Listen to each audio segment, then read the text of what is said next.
पुराने जमाने की बात है। एक ताजिर था जो शहर से दूर एक गांव में रहता था। वो तिजारत के लिए रोजाना शहर जाता और मुख्तलिफ अशिया की खरीदो फरोख्त किया करता। तिजारत करने के लिए उसके पास एक गधा था। वो गधे पर सामान लाद कर रोजाना शहर जाया करता। ताजिर अपने गधे की बहुत अच्छे तरीके से देखभाल करता, उसकी खुराक का बहुत ख्याल रखता, उसे वक्त पर चारा डालता और पानी पिलाता, क्योंकि ताजिर को पता था कि उसकी तिजारत के लिए इस गधे की बहुत जरूरत है। गधा बहुत सेहतमंद था। ताजिर बहुत सारा सामान एक साथ गधे पर लाद कर फरोख्त के लिए शहर ले जाता, लेकिन उसका गधा बहुत कामचोर और आलसी था। उसको भागना दौड़ना खाना पीना बहुत पसंद था। ओह, आज फिर शहर जाना पड़ेगा। मुझे हमेशा छुट्टियाँ क्यों नहीं हो जाती? मुझे छुट्टियाँ बहुत पसंद हैं। मेरे मालिक को तो हमेशा काम की ही पड़ी रहती है, पर मुझे फारिग रहना बहुत पसंद है। मेहनत करना तो बिल्कुल भी मुझे अच्छा नहीं लगता। ताजिर अपने गधे पर सारा सामान लाद कर शहर ले जाता और ताजिर को शहर जाने के लिए एक नदी को पार करना पड़ता था। शहर जाकर वो सारा सामान बेच देता। ताजिर को हर रोज बाजार की मांग के मुताबिक अशिया की तिजारत करनी पड़ती थी। कभी कपास तो कभी नमक, कभी सब्जियां तो कभी फल। ताजिर को पता लगा कि बाजार में नमक की मांग बहुत बढ़ गई है। ठीक है, मैं बहुत जल्दी नमक लेकर आ जाऊंगा। उसने अपने गधे पर 4 बोरियां नमक की लादी और उसको मालूम हो गया कि 4 बोरियों का वजन काफी ज्यादा है। ओहो, मेरा गधा इतना वजन नहीं उठा सकता। इसका वजन थोड़ा कम करना पड़ेगा, यही ठीक रहेगा। उसने गधे की पीठ से एक बोरी उतार दी, फिर भी गधा आगे जाने के लिए तैयार नहीं था। ताजिर को अपने गधे का तो बहुत ख्याल था, पर उसको अपने गधे का पता था कि वो बहुत कामचोर और आलसी है। उसने एक छड़ी गधे की पीठ पर मारी और उसे बाजार ले जाने की कोशिश करने लगा।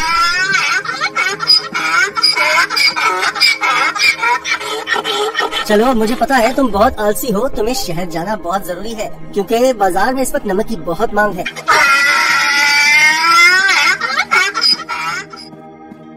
ताजिर ने सारा नमक फरोख्त कर दिया।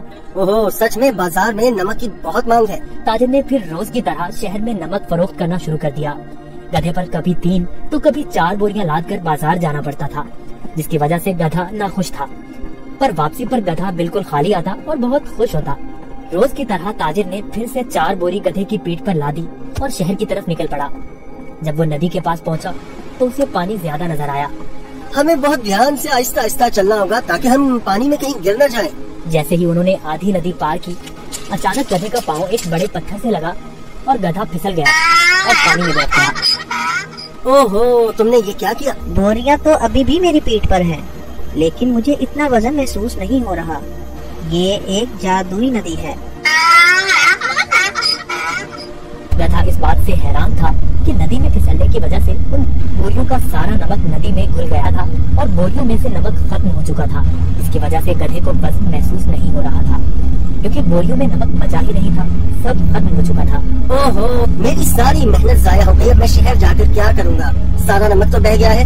शुक्र है खुदा का, मेरा गधा तो सही सलामत है।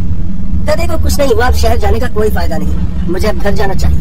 वाह, कोई वजन भी नहीं और काम भी नहीं। ये तो कमाल की नदी है। फिर अगले दिन ताजिर ने 4 बोरियां गधे की पीठ पर लाद दी और शहर की तरफ निकल पड़ा।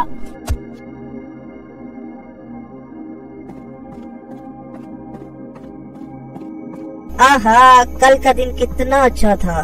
कोई काम भी नहीं करना पड़ा था। आज मुझे फिर काम करना पड़ रहा है। ठीक है, आज फिर से मैं आलसीपन दिखाता हूँ और अपना वजन कम करता हूँ। फिर तो मैं नदी से ही घर वापस जा सकता हूँ, कल की तरह। वो एक जादुई नदी है जो मेरा वजन कम कर देती है। वो कल की तरह आज भी मेरी मदद करेगी। ताजिर उस दिन गधे की चालाकी से बिल्कुल बेखबर था। रोज की तरह ताजिर अपने गधे के साथ इस नदी के पास पहुंचा तो गधा ताजिर से पहले ही इस नदी की तरफ जाने लगा। ताजिर ने उसे रोका। रुको रुको। गधा फिर से नदी में फिसल गया जहाँ वो पहली बार फिसला था। ओहो, तुमने क्या किया? काहे गधे, जल्दी से बाहर आओ। लेकिन बहुत देर हो चुकी थी। बोरियों का सारा नमक नदी में घुल गया। गधे को अब कोई वजन महसूस नहीं हो रहा था। वाह, ये हुई ना बात। कोई वजन भी नहीं और काम भी नहीं। ये दोबारा कैसे? जरा सोचता हूँ, ये जानबूझकर मेरे साथ कहीं चालाकी तो नहीं कर रहा। ओह काहिल गधे, मैंने तुम्हारा इतना ख्याल रखा और तुमने मेरे साथ क्या किया? इसे घर वापस ले जाता हूँ। मुझे पता है, अब देखो मैं तुम्हें कैसे सबक सिखाता हूँ। गधे ने सोचा, मैंने काम चोरी का ये अच्छा तरीका ढूंढा है, पर ताजिर का तो आज कुछ और ही ज़हन था। अगले रोज ताजिर ने गधे की पीठ पर 6 बोरियां रुई की लाद दी, लेकिन गधे को थोड़ा सा भी वजन महसूस न हुआ। ओहो, इतनी ज्यादा बोरियां, कोई मसला ही नहीं। शहर तक जाना किसने है, इस जादुई नदी तक तो जाना है बस। और वो शहर की तरफ जाने लगे।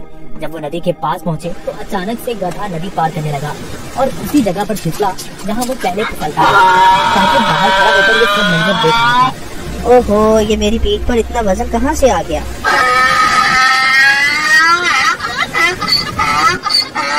ताजिर बहुत समझदार आदमी था। उसको पता चल गया कि उसका गधा जानबूझकर ये सब उसके साथ कर रहा है। इसलिए ताजिर ने इस दफा बोरियों में नमक के बजाय रुई भर दी थी। जैसे ही गधा नदी में फिसला तो रुई ने पानी जब्त कर लिया और गधे की पीठ पर वजन ज्यादा हो गया। हाँ, तुम मुझे इतने दिनों से बेवकूफ बना रहे थे। तुम्हारी इस हरकत से मेरा बहुत नुकसान हुआ है। तुम्हें इस बात का अंदाजा भी है क्या? अब तुम इसी तरह बोरियों के साथ घर जाओगे। गधे को उन बोरियों के साथ ही घर आना पड़ा। इस तरह गधे ने अपना सबक सीख लिया और उस दिन के बाद गधे ने कभी नदी में फिसलने की हिम्मत न की। इसलिए नतीजा, जैसा करोगे वैसा भरोगे। अगर आपको हमारी वीडियोस अच्छी लगी हो तो इसको लाइक करें, शेयर करें और हमारे चैनल को सब्सक्राइब करें। शुक्रिया।